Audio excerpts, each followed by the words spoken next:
저희 찬양하면서 예배 준비하도록 하겠습니다.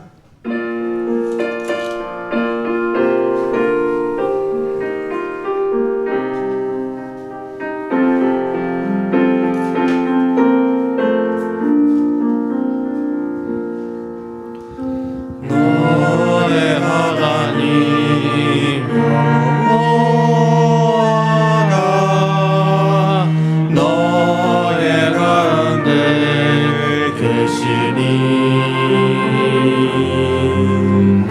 그는 구원을 베푸실 전능자시라.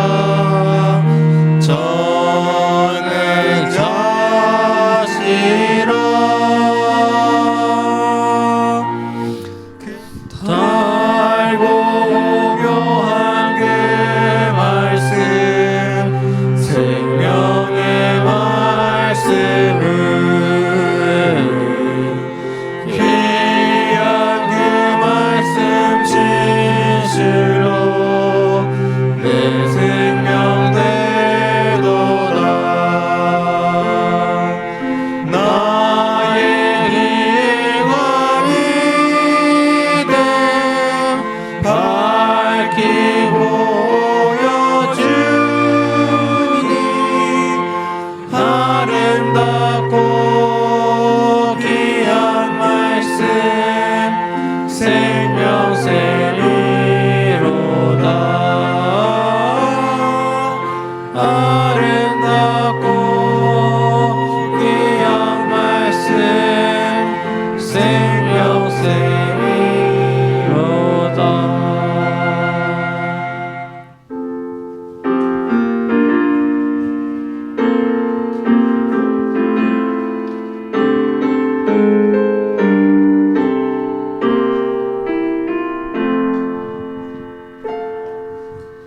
나는 하나님을 예배하는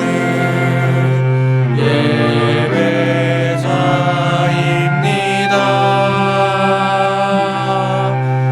내가 서 있는 곳 어디서나 하나님을 예배합니다. 내 영혼 거룩한 은혜를 향하여 내 마음 완전한 하나님 향하여 이곳에서 바로 이 시간 하나님을 예배합니다. 내 영혼 거룩한 은혜를 향하여 내 마음 완전한 하나님 향하여 이곳에서 바로 이 시간 하나님을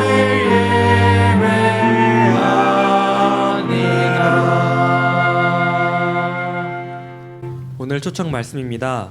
주 안에서 항상 기뻐하라. 다시 말하노니 기뻐하라.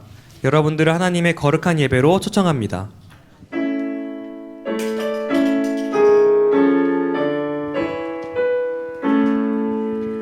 시온의 영광이 빛나는 아침 어둡더니 땅이 밝아오네. 슬픔과 애통이 기쁨이 돼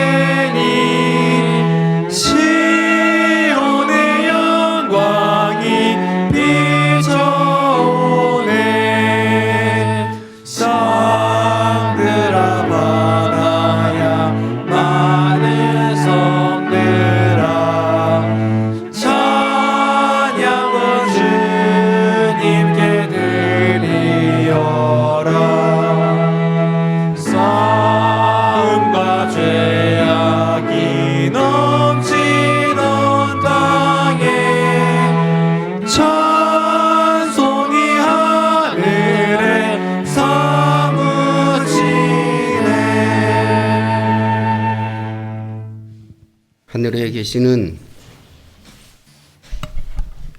거룩하신 아버지 하나님, 저희를 선택하여 주의 백성 삼아 주시고 또 남은 백성으로 남을 수 있도록 은혜 주셨사오니 그 은혜를 감사합니다. 거룩하신 저희들의 아버지 하나님, 주님께서 저희들의 못난 성품들을 늘 어루만져 주시고 또 우리의 마음들이 주님을 향하여 늘 있을 수 있도록 성령님 함께하여 주시옵소서. 거룩하신 아버지 하나님, 이제 주님께서 기이 쓰시는 종을 다운 위에 세우셨사오니 말씀에 은혜 있게 하시고 또 능력 있게 하시며 또 우리의 심령을 쪼개서 하나님의 참된 백성으로 거듭날 수 있는 그런 귀한 시간이 될 수 있도록 주님께서 도와주시고 함께하여 주시옵소서. 우리의 시민권은 하늘에 있다라고 말씀하셨습니다. 늘 우리가 하늘의 시민권을 바라보며 하늘을 사모할 수 있도록 도와주시고 그렇게 함으로 인하여 더욱더 우리의 신앙들이 돈독하여지고 주님을 닮아가는 그런 아름다운 모양새로 성장해 갈 수 있도록 성령님 늘 함께하여 주시옵소서.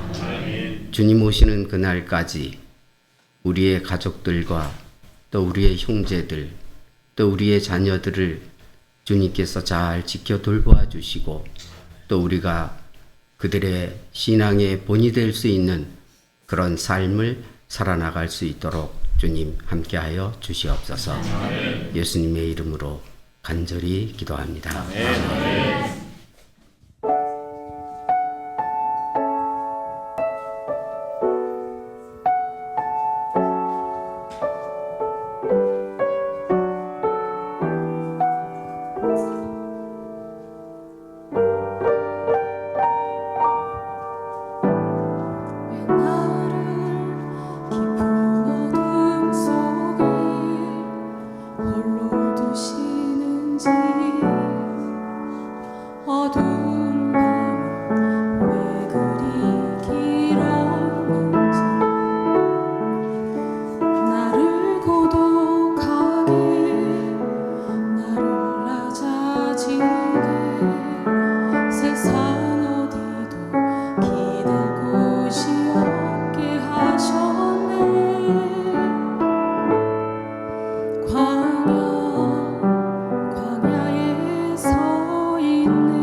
주님만 내 빛이 되시는 주님만 내 친구 되시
오늘 말씀의 제목은 항상 기뻐하는 신앙입니다. 우리가 계속해서 빌립보서의 말씀을 통하여 기쁨이라고 하는 주제를 함께 나누고 있습니다. 여기 사진의 모습을 보니까 이분들은 항상 기뻐하는 사람들인 것 같습니까? 얼마나 기뻤으면 저렇게 한없이 무엇 때문에 웃고 있는지 모르겠지만 이 모습을 볼 때 정말 기쁨을 이기지 못하고 그 기쁨을 아주 격하게 표현한 것이 아닌가 이런 생각을 해봤습니다. 오늘 주제의 말씀이 뭐냐면 빌립보서 4장 4절의 말씀이죠. 항상 무엇하라고요? 기뻐하라. 항상 기뻐하라. 내가 다시 말하노니 기뻐하라 라고 됐습니다.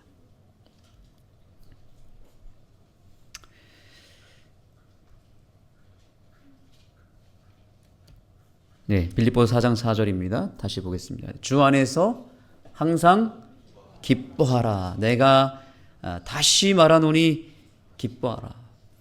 바울이 이 빌립보 교회를 향해서 계속해서 기뻐하라고 말하더니 마지막에 가서도 또 뭐라고 말하고 있어요?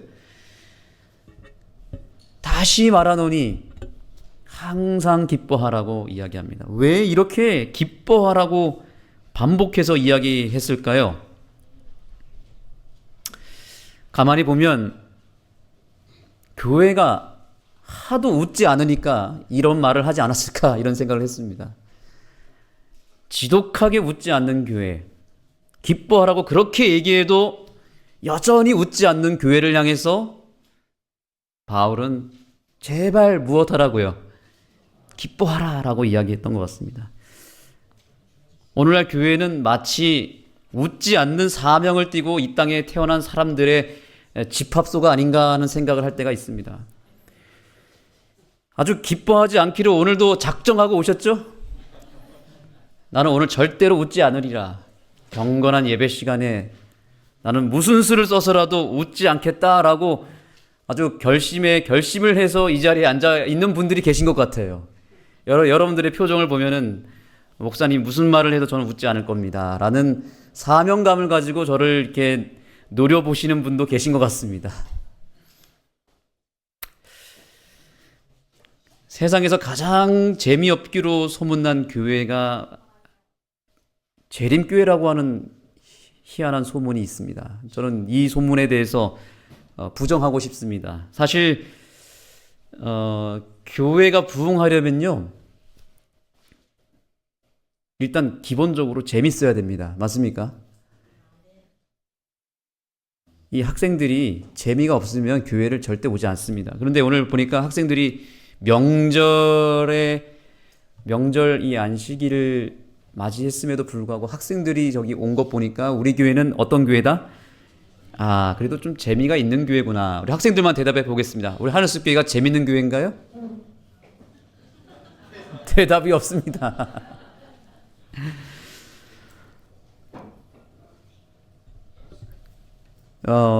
우리는 조금만 재미있으면 이 웃음에 대해서 알러지 반응이 있는 것 같아요. 그래서 재밌으면 뭔가 수준이 낮다라고 생각하고 또 뭔가가 세속적이다라고 하는 이 알러지가 있는 것 같아요.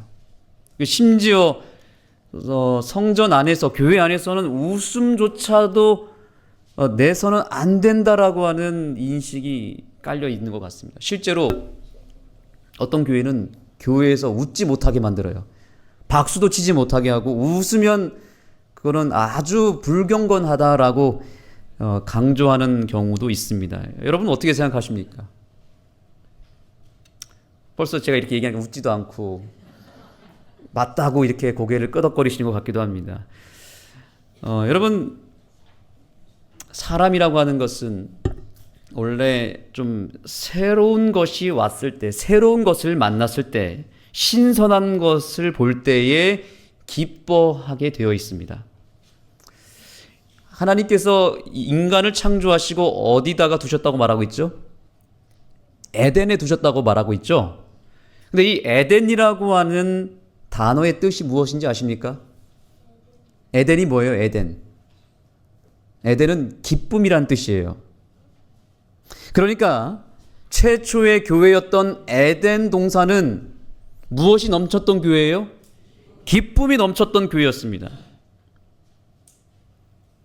그러니까 우리가 처음부터 창조함을 받았을 때부터 하나님은 우리가 기쁨 속에서 살도록 만들었다고 하는 사실을 기억할 때에 오늘 저와 여러분의 삶 가운데 끊임없이 기쁨이 넘치게 되기를 예수님의 이름으로 축복합니다.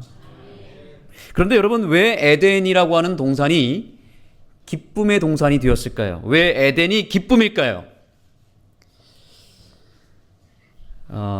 하나님이 이 세상을 창조하실 때 어떻게 창조하셨냐면, 자, 여기 보십시오. 창세기 1장 12절 땅이 풀과 각기 무엇대로요? 종류대로 씨 맺는 채소와 각기 종류대로 씨 가진 열매 맺는 나무를 내니 하나님이 보시기에 좋았더라. 이 좋았더라라고 하는 단어가 기쁘다라는 단어도 똑같은 의미입니다. 기쁘다라는 의미가 있어요. 하나님이 볼 때 기뻤던 이유가 뭐냐면 한 가지 종류만 있었던 것이 아니라 다양하게 모든 것들이 있었기 때문이다라고 말하고 있습니다. 또한 25절입니다. 하나님이 이 땅의 짐승을 무엇대로요? 종류대로, 가축을 그 종류대로, 땅에 기는 모든 것을 그 종류대로 만드시니 하나님이 보시기에 기뻤더라라고 이야기하고 있습니다. 그러니까 이 에덴이라고 하는 곳이 왜 기뻤냐면 날마다 새로운 것이 있는 거예요. 날마다 처음 보는 동물들이 나타나고 날마다 새로운 음식을 먹고, 그러니까 뭐 하는 거예요? 이 다양성에서 주는 신선함 때문에 기쁨이 넘쳤던 것입니다. 만약에 여러분이 하나님께서 우리를 위해서 종류대로 만들지 않고 동물도 그냥 한 두어 가지만 만들고 꽃도 장미꽃이 제일 예쁘다고 해서 그냥 빨간색 장미꽃만, 온 세상에 장미꽃만 쫙 만들어 놨으면 어땠을 것 같습니까? 에덴이 기쁨이 될 수 있었을까요? 굉장히 삭막하고 아주 질리는 장소가 되지 않았을까요? 저는 이 교회 모태 재림교인으로 태어나서 이 교회를 아주 잘 알게 되었습니다. 재림교회는 소위 진리교회라고 부릅니다. 근데 이게 가장 확실한 장점이죠. 진리교회. 자부심이 느껴지시죠? 그런데 이 교회가 진리교회란 뜻은 무엇을 의미하냐면 절대로 바뀌지 않는다는 교회란 뜻입니다. 100년이 지나도 이 교회는 잘 바뀌지가 않습니다. 바뀌는 것을 아주 싫어하는 교회 중 하나입니다. 왜냐? 우리 교회는 어떤 교회니까? 진리교회니까 바뀌면 안 되는 거예요. 네, 여러분, 그런데 이 진리교회라고 하는 타이틀이 또한 우리의 가장 큰 단점이 되고 치명적인 리스크라는 사실도 알고 있습니까? 소위 진리교회이기 때문에 진리로 말미암아 사람을 질리게 만드는 교회예요. 아주 사람을 질리게 하는 재주가 있는 교회가 우리 교회라는 거예요. 절대 안 바뀝니다. 100년이 지나도 예배 드리는 방식이 똑같습니다. 예배 순서가 거의 바뀌지 않습니다. 여러분, 여러 교회를 다녀보시죠. 주보가 똑같습니다. 예배 순서가 똑같다고요. 바뀌지 않는다고요. 열심히 전도해서 구도자를 데려왔는데 한 3시간을 그냥 그죠? 안식일학교, 교과, 설교 예배 3시간 동안 예배를 드리는데 이 순서가 100년 동안 바뀌지 않았어요. 재미가 있습니까? 없습니까? 안 바뀌니까 새로운 게 없으니까 매번 똑같은 예배, 똑같은 방식의 선교. 우리 교회는 재림할 때까지 아마 안 바뀔 거예요. 똑같은 방법으로 하니까 재미가 없어요. 찬양도 무조건 뭐만 불러야 돼요? 찬미가만 불러야 된대요. 찬미가 외에 다른 걸 부르면 알러지 반응이 또 생깁니다. 여러분, 세상에 찬양의 종류가 얼마나 많은데, 악기도 얼마나 많은데 왜 우리는 똑같은 방식으로 똑같은 악기에 똑같은 찬미만 불러야 되죠?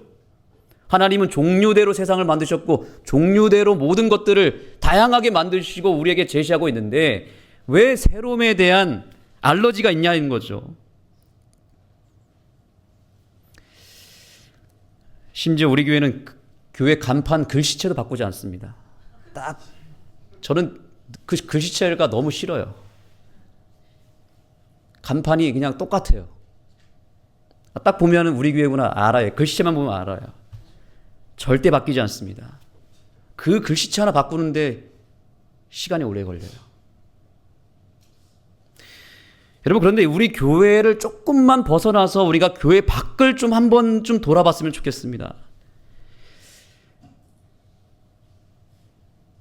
세상은 지금 많이 바뀌고 있고요.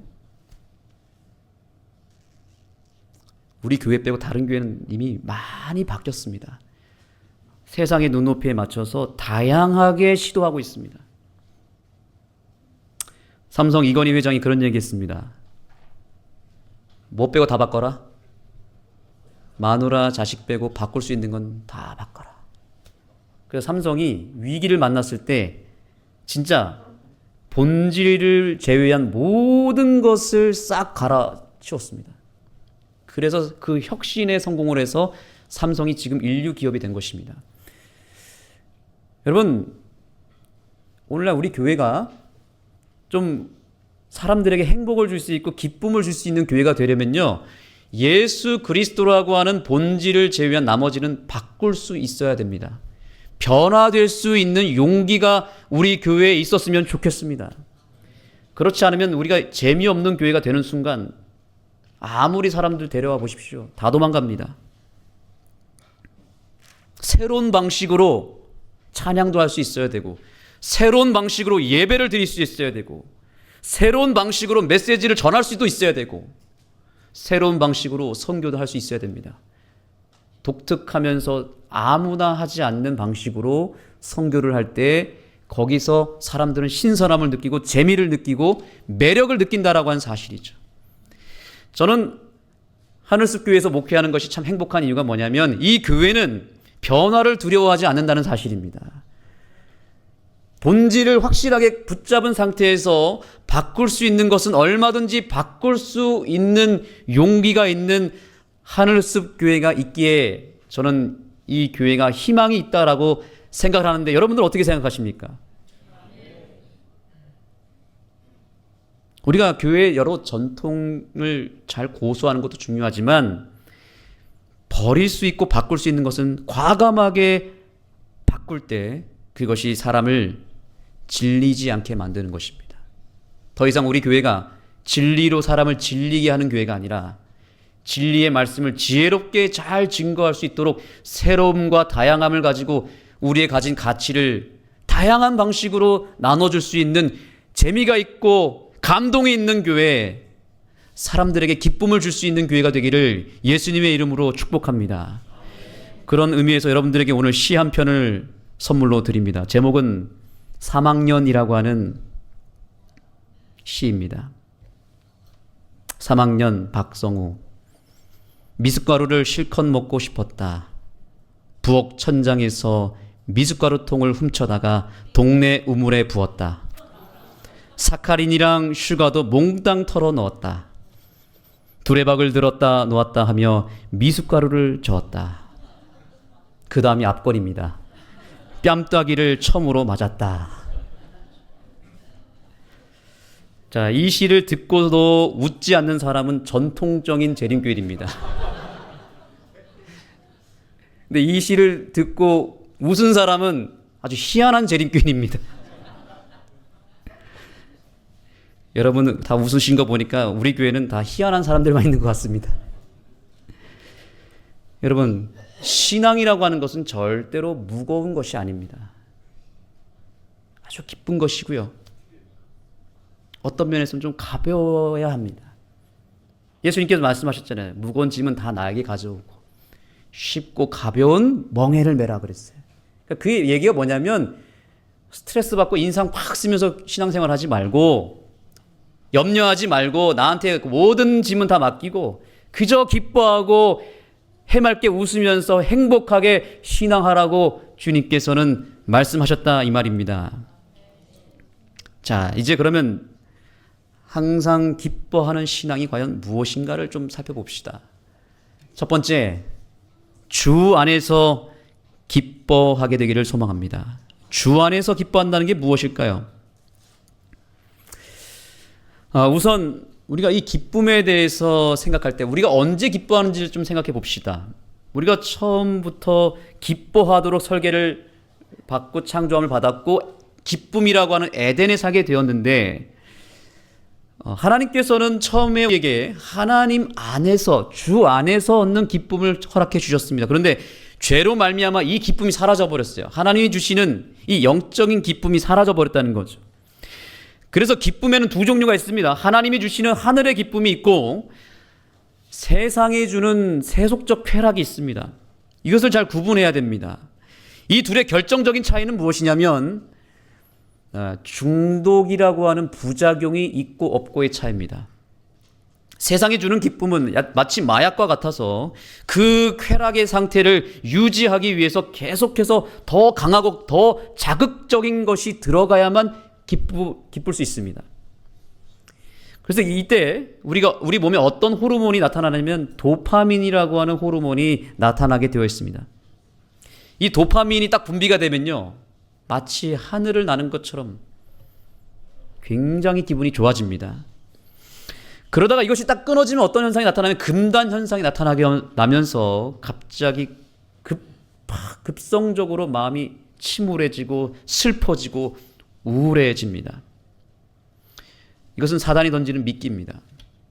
세상이 주는 기쁨은 뭐예요? 그것을 물었을 때 짜릿함이 있는 거예요. 그러나 그 다음에 엄청난 리스크가 생기고 마음에 정말 주체할 수 없는 슬픔이 딱 들어오는 거예요. 그래서 사단이 주는 미끼를 물지 않으면 더 이상 내가 견딜 수 없고 살 수 없는 상태를 만들어놔서 계속해서 사단은 우리에게 중독이라고 하는 그 미끼를 던지는 거죠. 우리가 이것을 빨리 떨쳐내지 않으면 우리는 계속 끌려가게 되어 있습니다. 그래서 대부분의 사람들이, 저를 포함해서 여기 계신 모든 분들이 죄송하지만 어떤 형태로든지 어딘가에 분명히 중독이 되어 있다라고 볼 수 있어야 됩니다. 중독의 종류는 다양합니다. 우리가 잘 아는 대로 기본적으로 담배, 술, 마약도 있겠지만 요즘에는 미디어 중독이 또 심각합니다. 유튜브 중독. 그러니까 하루에 쇼츠를 그래도 한 5번은 봐야 좀 살맛이 나는 거예요. 이걸 딱 끊으면 금단 현상이 일어납니다. 게임 중독, 도박 중독, 이것만 있는 것이 아닙니다. 일 중독도 있습니다. 쇼핑 중독이 있습니다. 여행 중독이 있습니다. 음악 중독이 있습니다. 다양한 중독. 음식, 마시는 것, 보는 것. 특별히 남자들은 이 보는 것에 굉장히 연약하다고 합니다. 이 보는 것으로 우리가 시험 받을 때가 많습니다. 그러니까 스포츠를 하는 것도 좋아하지만 보는 것에 혈안이 되어 있죠. 이런 일시적인 것들을 통해서 기쁨을 얻을 때에 우리는 그것이 기쁨이라고 생각하지만 이것은 상당히 우리의 인생을 갉아먹는 치명적인 독이 될 수 있다라고 하는 사실을 기억하며 내가 지금 영향을 받고 있는 세상의 즐거움이 무엇인지를 한번 돌아보며 이것을 예수님의 능력으로 걷어낼 수 있고 끊어낼 수 있는 은혜를 오늘 우리 모두가 받게 되기를 간절히 소망합니다. 주님께서는 오늘 우리에게 세상이 줄 수 없는 진정한 기쁨을 우리에게 베풀어 주기를 원하십니다. 이것은 하나님 안에서 하나님과 동행하면서 얻는 기쁨입니다. 세상의 어떤 그런 짜릿한 기쁨은 아닐지라도 이 기쁨은 잔잔하지만 처음에는 맛은 없지만 점점 이 기쁨 속에 빠지다 보면 오랫동안 우리의 마음에 기쁨을 주고요. 절대로 부작용이란 게 없습니다. 우리의 마음을 건강하게 만들어주는 기쁨입니다. 이 기쁨이 우리에게 꼭 임하게 되기를 간절히 소망합니다. 여러 가지 영적인 기쁨이 있지만 첫 번째는 기도응답의 기쁨입니다. 지난주 우리 새벽기도 시간에 그런 요청을 드렸습니다. 우리 교회 가설 건축물이 연장 허가를 받기 위해서 애를 썼는데 그만 지난 수요일에 이 시청 직원이 왔다 갔는데 딱 보더니 이건 안 되겠다. 이거 철거 명령을 내리겠다고 엄포를 놓고 가셨어요.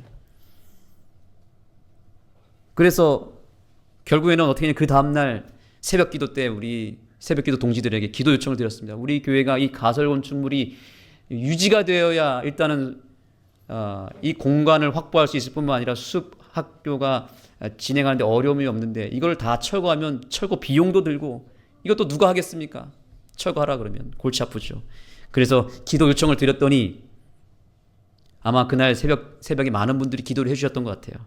그 기도의 힘을 확실하게 느끼고 담대함을 가지고 우리 김상원 집사님과 시청으로 들어갔습니다. 갔더니 아니라 다를까 이 시청 직원이 저희를 엄청 혼냈습니다. 우리 교회가 요주 교회가 됐어요. 근데 우리 김상원 집사님과 제가 막 고분고분 잘 듣고 나서 선처를 구하고 저희가 똑바로 하겠습니다. 한 번만 좀 기회를 달라고 했더니 이분이 그러면 한 번 더 기회를 드릴 테니까 잘 빨리 이거를 마무리하시고 사진을 찍어서 보내라는 거예요. 그래서 다행히 기도 응답을 통해서 저는 이것이 풀렸다고 생각합니다. 여러분들께서 신앙생활을 하면서 이 기도 응답의 기쁨을 매일매일 경험했으면 좋겠습니다. 그러려면 기도를 일단 열심히 해보셔야 됩니다. 내 삶의 기도 제목이 무엇인지를 한번 기록해 보면서 그것을 위해서 정말 합심하여 기도할 때 그 기도가 응답되는 역사를 볼 때 어떤 기쁨이 있는 거예요? 하늘의 그 영적인 기쁨이 우리에게 밀려오는 것입니다. 두 번째는 어떤 기쁨이냐면 영혼 구원의 기쁨입니다. 제가 이전 교회의 어떤 아는 교회를 부임했을 때였습니다. 한 2주쯤 지났을 때 신학과 은퇴 교수님이셨던 김기공 교수님으로부터 연락이 왔습니다. 마침 그 안흥 지역 근처에 서중환 앞에 장로 수양회를 맡기가 열렸는데 강사로 부름을 받아서 이번 주 안식일에 우리 교회를 들리겠다는 거예요. 그렇게 얘기했다는 얘기는 이제 내가 이제 제자 교회를 방문할 테니까 무엇하라는 거죠. 네, 원하면 설교를 해줄 수 있다는 뜻이죠. 그래서 너무 감사합니다, 교수님. 이번 주 설교 좀 부탁드리겠습니다. 그래서 이분이 안식일에 오시기로 되어 있었습니다. 그런데 그 전주부터 어떤 일이 있었냐면 우리 교회 장로님 중에 한 분이 동네 이장님이셨는데 이 동네에 외지에서 이제 시골 생활하러 오신 한 분인데 이웃집 사람과 대판 싸운 거예요. 그래가지고 이 이웃집과의 갈등이 너무 심해가지고 시달렸던 분이 한 분 있었습니다. 정말 이분이 그로 인해서 우울증도 오고 뭐 죽고 싶다는 이야기를 하면서 이장님을 만났는데 교회를 다닌다는 걸 알게 됐어요. 이장님 저 정말 너무 힘들거든요. 저 좀 살려주세요. 이장님 다니는 교회라도 제가 가서 좀 위로를 얻었으면 좋겠습니다. 이러는 거예요. 그래서 저한테 얘기하기를 목사님 제가 모시고 올 한 동네 주민이 있는데 조만간 올 수도 있습니다. 이랬거든요. 그런데 마침 김기공 교수님이 오기로 했던 그 주에 이분이 오시게 된 거예요. 예상 밖의 일이었죠. 딱 설교 시간에 도착하셨어요. 맨 뒷자리에 앉으셨는데 놀랍게도 그날 이 교수님의 말씀이 어쩌면 딱 그분에게 딱 맞는 말씀을 주신 거예요. 이건 뭐 연출할 필요도 없었어요. 우리가 이걸 어떻게 알았겠어요? 이분이 그날 올지도 어떻게 알았고 교수님이 그날 올지 어떻게 알았겠습니까? 그런데 교수님이 마침 오셨던 그 날에 그 말씀의 주제는 뭐였냐면 용서였어요. 예수님이 나를 용서했고 내 마음에 있는 상처와 아픔과 내 삶의 모든 것들을 다 십자가에서 해결하시고 우리에게 용서를 베풀어 주셨다라고 하는 그 단순하지만 명확한 복음의 진리를 정말 감동적으로 설교를 하셨는데 그 말씀을 듣고 이분이 그날 뒷자리에서 펑펑 울기 시작하는 것입니다. 예배 마치고 나서 이제 이분의 사정을 교수님께 말씀드렸더니 그러면 우리가 이분을 위해서 기도를 같이 해드리자 이렇게 돼가지고 예배 마치고 나서 장로님들과 저와 그분을 가운데 앉혀놓고 강사 목사님께서 축복 기도를 해줬습니다. 정땡땡 집사님이셨어요. 그 당시에는 이제 구도자였죠. 이렇게 기도를 마치고 나서 이분이 정말 큰 감동을 받고 교수님께 감사합니다 이렇게 인사를 하고 헤어졌는데 그날 이후로부터 이분이 교회를 꼬박꼬박 나오시기 시작했어요. 그리고 하나님의 말씀을 통해서 예수님을 만나고 예수님으로부터 용서의 경험을 하고 구원의 경험을 이분이 확실하게 느끼고 나서 드디어 침례를 받으셨고 1년이 지난 다음에는 이분이 심지어 집사 안수까지 받으셨어요. 정말 이 영혼 구원의 기쁨은 너무나 놀라운 것입니다. 하나님의 섭리를 통해서 교회에 한 번 출석했는데 딱 한 번만 오고 말 것이었는데 그날 말씀에 완전히 이분이 그야말로 넘어가 버린 거예요. 그런데 어느 날 김기공 교수님으로부터 전화가 왔습니다. 교수님 안녕하세요. 그 당시 내가 2년 전에 만났던 그 정모 사모님이 지금도 잘 다니시냐고 물어보는 거예요. 제가 그래서 기쁨의 소식을 알려드렸습니다. 교수님, 그날 교수님 말씀을 통해서 이분이 은혜를 받고 그날 이후로 교회를 나오셔서 침례를 받으시고 이제 집사 안수까지 받게 되었습니다 라는 소식을 알려드렸더니 이 교수님이 또 너무너무 기뻐하시면서 하는 말이 뭐냐면, 내가 그날 이후로부터 지금까지 그분의 이름 석자를 기억하고 매일매일 기도했다라고 하는 얘기를 하신 거예요. 매일매일 기도를 했다는 거예요. 더 감동이 되는 거예요. 그래서 어떻게 됐는지 궁금해서 전화를 했는데 이분이 뭐가 된 거예요? 이제 침례를 받고 집사가 됐다는 이 놀라운 구원의 소식을 듣고 교수님이 너무 기뻐하신 것입니다. 여러분, 우리가 한 영혼을 위해서 간절하게 그렇게 기도하다 보면 어느 순간 하나님께서 그 영혼에 대한 역사하심이 강력하게 임해서 그 영혼이 예수님을 만나고 거듭나고 성장하고 변화되는 역사가 임한다라고 하는 사실을 기억하게 되기를 간절히 소망하고, 그 영혼 구원의 기쁨이 올 한 해 저와 여러분의 삶 가운데 풍성하게 임하게 되기를 간절히 소망합니다. 여러분, 교회를 다니면서 이러한 기쁨을 맛보지 못한다면 교회는 재미가 없는 거예요. 그야말로. 그러나 내가 사랑하는 가족, 내가 사랑하는 자녀, 내가 사랑하는 친구와 이웃을 위해서 오늘부터 간절하게 기도하기 시작해 보시기 바랍니다. 그리고 그 영혼을 말씀 앞으로 끊임없이 데려오고 그 영혼을 위해서 기도하고, 그러면 여러분 역사가 일어난다니까요. 이것이 주 안에서 경험하는 기쁨입니다. 이러한 기쁨의 희열이 우리에게 있어야 되지 않겠습니까? 바둑에 심취한 한 장로님이 계셨습니다. 이 장로님이 완전히 바둑에 빠져가지고 주중에 그냥 기원에 가서 바둑을 엄청나게 두는 거예요. 바둑 실력이 많이 좋아졌어요. 그런데 이제 이 장로님이 어느 날 이 교회 예배 시간에, 설교 예배 시간에 기도를 맡게 된 것입니다. 그래서 이제 딱 이 목사님이랑 저랑 이제 목사님이랑 이 장로님이 같이 단상에 딱 올라왔는데, 이게 딱 위에서 보니까 교인들의 머리가 다 바둑알처럼 보였다는 거예요. 갑자기 바둑판이 보이면서 열리면서 저 바둑돌 이렇게 옮기면 저걸 따먹을 수 있을 것 같은데, 이런 생각이 갑자기 드는 거예요. 그래서 갑자기 나 기도하러 올라왔는데 왜 이러지? 이러면서 그 자리에서 회개를 하고, 하나님 죄송합니다. 제가 갑자기 세속적인 마음을 품었습니다. 깊이 회개를 하고 이제 이 장로님이 기도를 합니다. 감동적으로 정말 은혜롭게, 정말 목사님의 말씀을 통해서 우리가 은혜 받게 해주시고 오늘 정말 하나님을 만나게 해달라고 간절하게 정말 멋있게 기도를 한 다음에 예수님의 이름으로 기도합니다. 그 다음에 뭐라고 그러냐면 아다리 이랬습니다. 나도 모르게 뭐가 튀어나왔어요? 바둑 용어 아다리가 튀어나온 것입니다. 이 장로님이 바둑에 너무 심취해 있어가지고 이 바둑에서 오는 기쁨이 충만해가지고 무의식 중에 뭐가 나온 거예요? 아다리. 아멘이 넣어야 되는데. 성만찬 예식을 이렇게 하다 보면 우리 교인들의 과거의 역사를 가끔 제가 짐작할 수 있는 그런 시간들이 있더라고요. 이 포도즙 잔을 받으면 어떤 분들은 이제 정말 경건한 마음으로 이렇게 마시죠. 이게 마시는데 어떤 분은 어떻게 하면 딱 마신 다음에 뭐라 하면 이렇게 하는 거예요. 저분은 과거에 술 한 잔 하셨겠구나. 이런 분들이 가끔 있습니다. 이번 성만찬 예식 때 제가 한번 보겠습니다.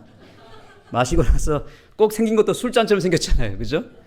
마시고는 하시거나 아니면 이렇게 털어 넣는 분이 또 있어요. 쭈쭈거리면서 또 이거를 예, 술 한 방울이라도 내가 이게 아까워서 쭈쭈거리더라고요. 항상 이렇게. 그런 분이 꼭 계시더라고요. 나도 모르게 뭐가 나오는 거예요. 과거에 예, 내가 경험했던 즐거움이 나오는 거죠. 우리가 어느 한 곳에 이렇게 깊이 집중하여 빠져들게 되면요, 나도 모르게 이것이 터져 나오는 것이죠. 예수님은 어떤 기쁨으로 사셨을까요? 예수님은 영혼 구원의 기쁨에 완전히 빠져서 사셨습니다. 그래서 이분은 밥도 안 드셨어요. 필요할 때는. 이 영혼을 구원하는 기쁨이 얼마나 소중하고 그 기쁨이 정말 충만했으면 예수님은 자다가도 영혼 구원하면 벌떡 일어나서 그 자리로 뛰어들어갔습니다. 예수님의 신앙은 그래서 기쁨이 넘쳤습니다. 그분은 밥을 굶어가면서 정말 영혼 구원이라고 하는 이 사명을 이루기 위해서 하루 종일 새벽부터 밤늦게까지 이것을 위해서 기도하셨고 이것을 위해서 열정을 쏟아부어 넣었습니다. 여러분, 신앙에는 이런 기쁨이 있어야 되는 것입니다. 그냥 억지로 하는 신앙 아니고, 억지로 하는 신앙이 아니라 정말 이 신앙에 감동이 되고 이 말씀에 대한 기쁨이 너무나 커서 정말 이 말씀 하나하나가 내 입에서 정말 꿀송이처럼 달콤한 그런 경험을 하는 것이죠. 기도응답의 이 특권과 기쁨이 너무나 커서 매일매일 기도하면서 내가 사는 거예요. 그래서 무의식 중에서도 하나님의 말씀이 터져 나오고 신앙의 기쁨이 끊임없이 내 삶 가운데 나타나게 되는 그런 은혜가 우리 안에 있어야 되지 않겠습니까? 그래서 그 정모 집사님이 이 교회에 나오고 나서 완전히 삶이 달라지셔가지고요. 그 구원의 기쁨, 그게 너무 커가지고 막 혼자서 막 찬양을 하는데 박수를 치고 막 벌떡 일어나서 막 찬양을 하는데 아무도, 우리 재림교인들은 또 절대로 박수 치면서 노래하는 경우가 없습니다. 조용히 찬양을 하니까 그분이 어느 날 저한테 이런 얘기가 들어요. 목사님, 아니 어떻게 이 교회는 저 혼자만 들떠 있는 것 같습니다. 아무도 기뻐하지 않고 찬양을 해도 어떻게 이렇게 조용히 기도하냐. 자기는 너무 자기를 만나주시고 자기의 삶을 바꿔주신 하나님이 너무 좋아서 박수도 좀 치고 싶고 필요하면 좀 춤도 추고 싶은데 아무도 그렇게 하지 않아서 자기가 재미가 없다는 얘기를 했었습니다. 그렇죠. 집사님이 혼자 좀 열심히 해보시라 그랬어요. 저희가 따라해 보겠습니다. 우리가 하나님 안에서 얻는 기쁨이 밑바닥에서도 차올라서 차고 넘쳐서 우리의 몸과 마음과 삶과 행동 속에서, 우리의 표정 속에서, 우리의 말 속에서 그 기쁨이 나도 모르게 표현되고 나타나는 그런 기쁨이 충만한 2026년이 되기를 다시 한번 예수님의 이름으로 축복합니다. 그런 의미에서 우리 옆 사람과 인사 나누겠습니다. 당신을 보면 웃겨 죽겠습니다. 이렇게 시작했습니다. 시작.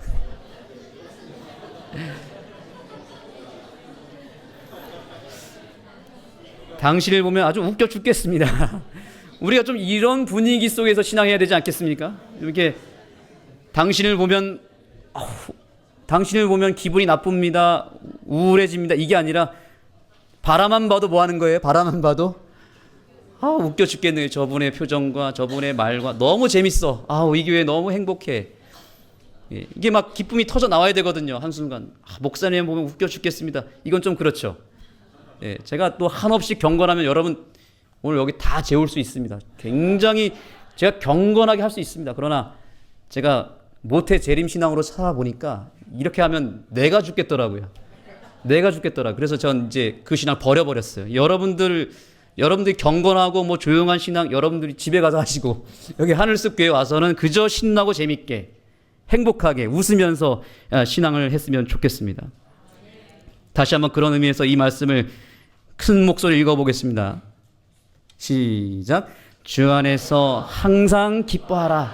내가 다시 말하노니 기뻐하라. 이제 좀 여러분들이 좀 훈련이 된 것 같습니다. 이제 좀 웃으시는 것 같아요. 감사합니다. 두 번째 기쁨입니다. 주 안에서 기뻐할 뿐만 아니라 이번엔 뭐 해야 돼요? 주 인하여 기뻐해야 됩니다. 세상에는 세 종류의 사랑이 있다고 합니다. 뭐냐면 만약의 사랑이 있어요. 어떤 사랑이요? 만약의 사랑. 만약에 너가 평균 점수가 올라가면 내가 너 이거 해줄게. 예뻐해줄게. 만약에 당신이 유명해지고 성공하면 제가 결혼해주겠습니다. 뭐 이런 사랑은 만약의 사랑이에요. 이 사랑은 어떤 사랑이죠? 이기적인 사랑입니다. 반드시 언젠가는 이 사랑 때문에 불행할 날이 올 것입니다. 두 번째 사랑, 또 한번 따라해 보세요. 때문에 사랑. 이 사랑 어떤 사랑이에요? 당신이 돈을 많이 벌어오기 때문에 내가 밥을 해준다. 이건 어떤 사랑이에요? 그건 때문에 사랑입니다. 당신이 예쁘기 때문에 내가 좋아하는 거지. 이거는 때문에 사랑인데 이것도 이기적인 사랑입니다. 제가 사춘기 시절에 정말 우리 부모님에게, 엄마 아빠에게 딱 한 번 정말 크게 실망할 때가 있었습니다. 그게 언제였냐면 예전에 제가 한번 여기서 간증을 한 적이 있었어요. 제가 중학교 입학을 했을 때 정교 9등으로 입학을 했어요. 네, 저 그런 사람입니다.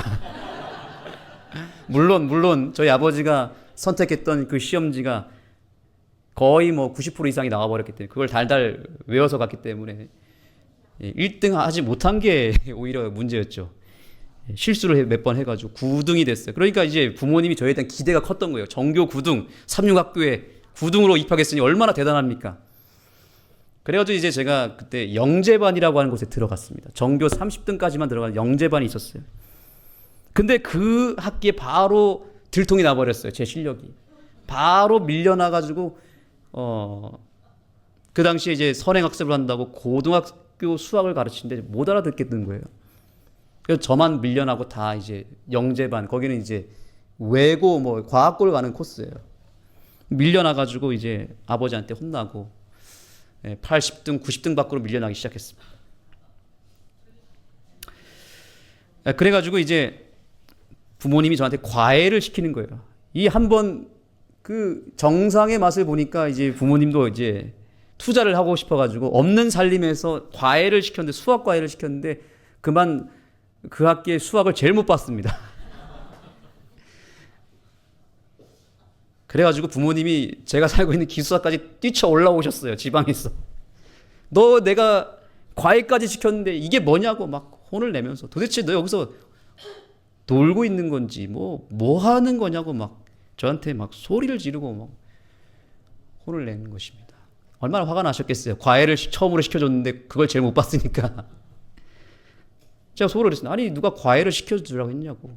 그러면서 내가 하고 싶어서 한 것도 아니고 부모님이 원해서 한 건데 왜 나한테 그러냐고 막 그때 저도 화가 잔뜩 났는데 오기가 생겨가지고 그 다음 학기에 정말 죽어라고 공부를 했는데 역시 제 한계는 드러났고 그나마 좀 나아졌어요. 나아져가지고 혼나니까 또 열심히 해야 되잖아요. 열심히 해가지고 보니까 근데 잘한 게 있고 못한 게 있어요. 막 80점 넘은 게 몇 과목이 있고 막 60점, 50점 떨어진 게 또 있어요. 그래가지고 답안지는 이미 제출하고 없고 시험지는 제가 가지고 있었어요. 시험지를 가지고 이제 외박 때 이거 시험지 다 들고 갔습니다. 다 들고 가가지고 어떻게 했냐면 못 본 거는 다 이제 쓰레기통에 버려버리고 잘 본 거 있잖아요. 80점 이상 90점 된 거 있잖아요. 틀린 게 거의 한두 개밖에 없고 막 동그라미가 많이 쳐져 있는 거를 제가 크게 찐하게 이렇게 해가지고 이렇게 쌓은 다음에 이제 외박이 끝나고 이제 집에 갈 때 조용히 아버지 책상에다 올려놓고 갔습니다. 무엇 하고 싶어서 그런 거예요? 아버지께 인정받고 싶어가지고. 두 분이서 그거 보고 한참 웃었다고 하더라고요. 사실은 못 본 거는 제가 얘기하지 않고 잘 본 것만 공개를 한 거죠. 그래서 그때 당시에 부모님에게 좀 상처를 받았던 기억이 있습니다. 이건 어떤 사랑이죠? 때문에 사랑이죠. 만약의 사랑이에요. 그 사랑은 부모와 자식 간의 사랑도 병들게 만들고 서로 상처를 주더라고요. 그런데 오늘 주님께서 우리에게 주고자 하는 사랑은 어떤 사랑일까요? 그 사랑을 좀 소개하고 싶습니다. 바로 스바냐 3장 17절의 말씀입니다. 다 같이 한번 읽어보겠습니다. 시작. 너의 하나님 여호와가 너의 가운데 계시니 그는 구원을 베푸실 전능자이시라. 그가 너로 말미암아 기쁨을 이기지 못하시며 너를 잠잠히 사랑하시며 너로 말미암아 즐거이 부르며 기뻐하시리라 하리라. 아멘. 우리 예수님은 우리를 사랑하시고 우리를 기뻐하시는데 조건이 있지 않습니다. 뭐라고 말하고 있어요? 내가 그저 너로 말미암아 내가 기쁨을 이기지 못한다.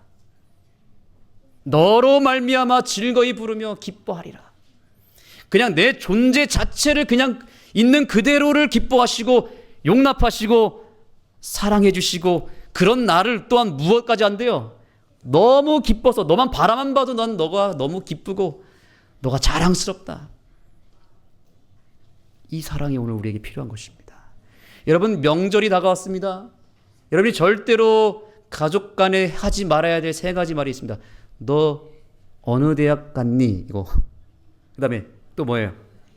너 언제 결혼할 거니? 이거 절대 얘기하시면 안 됩니다. 또 뭐가 있을까요? 이거 절대로 하지 말아야 될 또 하나 랭킹 1위가 있습니다. 뭔지 아세요? 너 왜 이렇게 살이 많이 쪘니? 언제 뺄 거니? 이거는 절대로 하지 마시기 바랍니다. 큰일 납니다. 그럼 교회가 가정 안에 불화가 예. 그냥 여러분 가족을 만나시면 자녀를 만나면 그냥 온 것만으로 고마워하시고 기뻐하시기 바랍니다. 그냥 그 존재 자체를 사랑해 주시고 그저 그 사람에 대해서 다른 어떤 조건을 달지 말고 있는 그대로의 모습을 이뻐해 주시고 기뻐할 때 용기를 내지 않겠습니까? 저희가 이 교회 안에서 신앙을 하면서 정말 큰 위로를 받는 건 뭐냐면 한 집사님이 있어요. 그 집사님은 제가 신학과 1학년 때부터 제 모습을 다 아는 분이에요. 그런데 그 집사님이 저에게 이런 얘기, 지금도 전화 오면 이런 얘기합니다. 성원아, 난 너가 너무 자랑스러워. 너 정말 행복하겠다. 너 정말 좋은 아이야. 다른 조건이 없어요. 그냥 제 자신을, 존재 자체를 그냥 자식처럼 기뻐해 주는 거예요. 성원아, 너 너무 잘 됐다. 저에게 목사님이라 부르지 않아요. 그냥 성원아예요. 그냥 인간 대 인간으로서 제 자신을 다른 어떤 배경과 어떤 조건을 달지 않고 그 자체를 기뻐해 주는 그 집사님 때문에 제가 위로를 받는 거예요. 뭐를 해서가 아니라.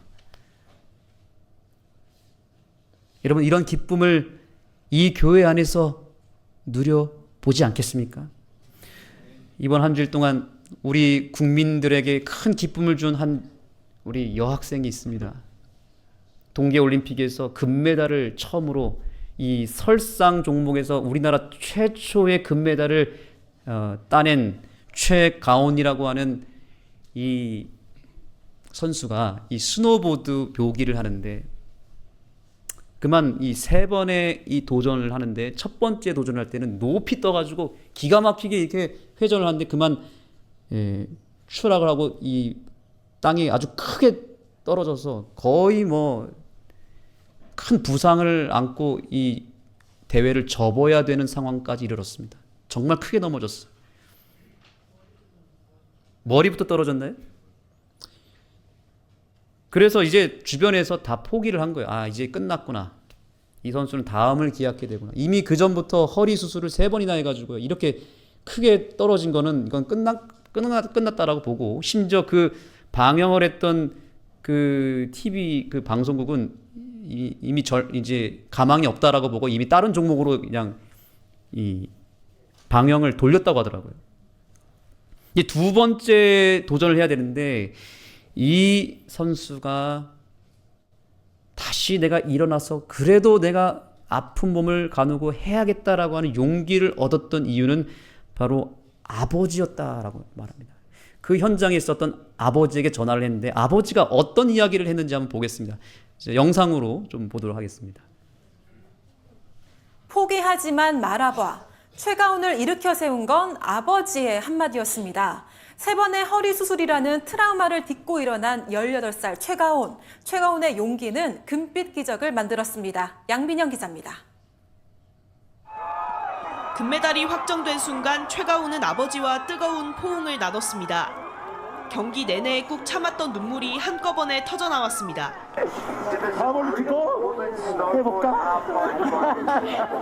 다시 뛸 수 없을지도 모른다는 두려움. 절망의 순간 최가온이 찾은 건 아버지였습니다. 큰 허리 부상을 당한 똑같은 상태로 똑같이 부딪힌 거예요. 그러니까 아이가 트라우마에 되게 공포에 질렸고 저한테 전화 왔고 걸을 수가 없다고 갑자기 무릎이 아파버렸고.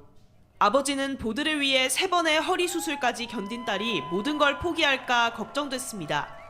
7살 때부터 꿈꿨던 올림픽이란 무대를 후회 없이 마무리하길 바랐습니다.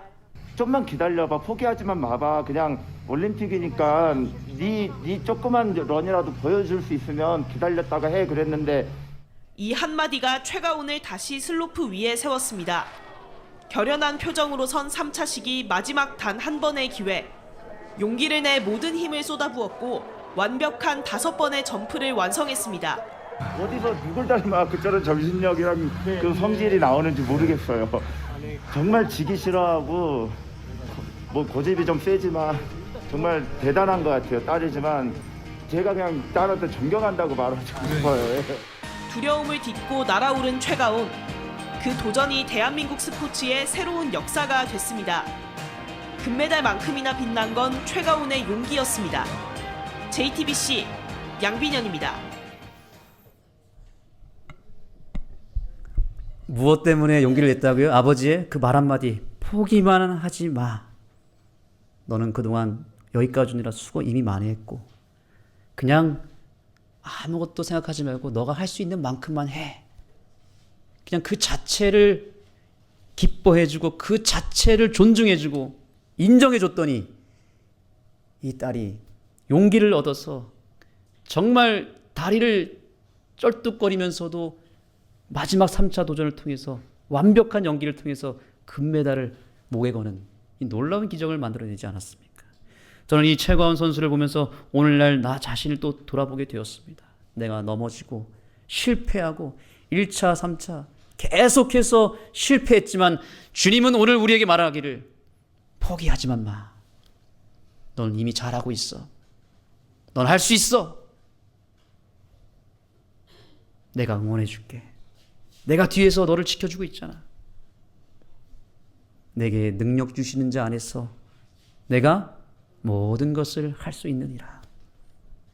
여러분 이 말씀을 마음 가운데 오늘 붙잡고 이 명절에 그러나 여전히 명절을 맞이했지만 내 마음이 저 밑바닥에 있고 인생의 그 치열한 전쟁터 속에서 실패를 거듭해서 무너지고 넘어져서 주님 앞에 처절한 심정으로 이 앞에 있는 여러분들께서 오늘 예수님의 음성을 들었으면 좋겠습니다. 포기하지 말고 내게 능력 주시는 자 안에서 모든 것을 할 수 있다라고 하는 이 하나님의 놀라운 응원의 메시지를 통하여 다시 일어나서 다시 도전하시고 여러분의 인생의 금메달을 목에 거는 2026년이 되기를 예수님의 이름으로 축복합니다.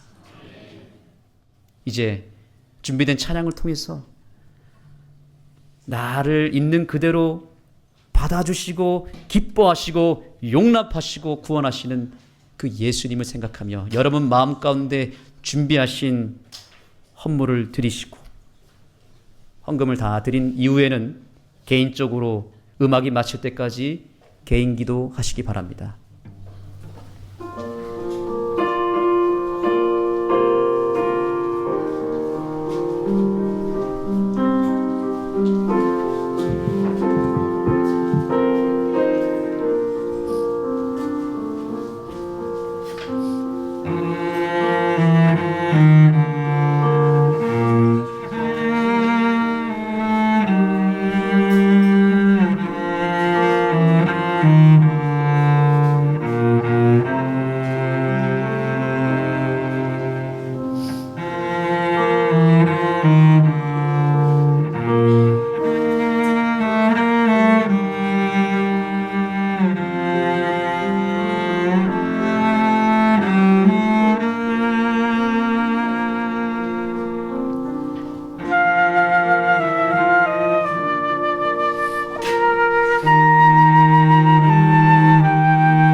사랑을 주시고 세상이 줄 수 없는 하늘의 기쁨을 주시는 하나님을 찬양하며 찬양으로 나 또한 그러한 사랑으로 사람들을 기뻐하고 용기를 주는 사람이 되겠다고 결심하는 이 시간이 되었으면 좋겠습니다. 참여합니다. 너의 하나님 여호와가 너의 가운데 계시니 그는 구원을 베푸실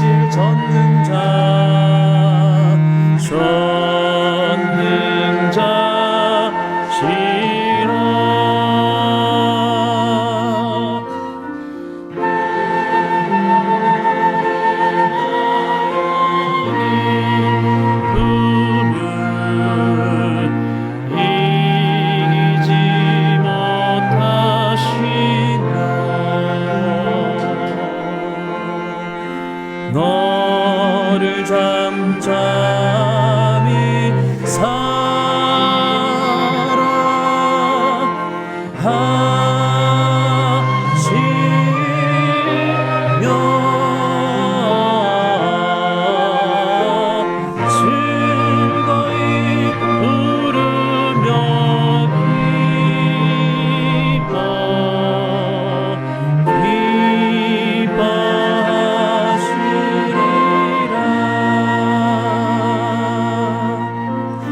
즐거이 부르며 하나님, 오늘 우리를 아무런 조건 없이 받아주셔서 감사합니다. 우리 주님은 외모를 보거나 조건을 보는 분이 아니라 우리의 중심을 보시는 분이심을 믿습니다. 사람들은, 세상은 조건적이고 또 개인의 욕심에 따라서 사람들을 바라봅니다. 그래서 우리는 그 왜곡된 사랑에 지쳐 있습니다. 이제는 우리에게 정말 주님의 사랑이 필요합니다. 무조건적인 주님의 시선을 통해서 우리가 다시 한번 존귀한 존재임을 확인하는 이 안식일이 되게 하여 주옵소서. 그리고 우리 또한 이 세상을 바라볼 때, 우리의 주변에 있는 사랑하는 가족들과 사람들을 바라볼 때 무조건적인 시선을 가지고 그들을 있는 그대로 용납하고 사랑할 수 있는 예수님을 닮은 주의 백성들이 되게 하여 주옵소서. 오늘 귀한 예물을 드린 손길들을 주님 기억하여 주시고 하늘의 축복과 하늘의 기쁨을 충만히 채워 주옵소서.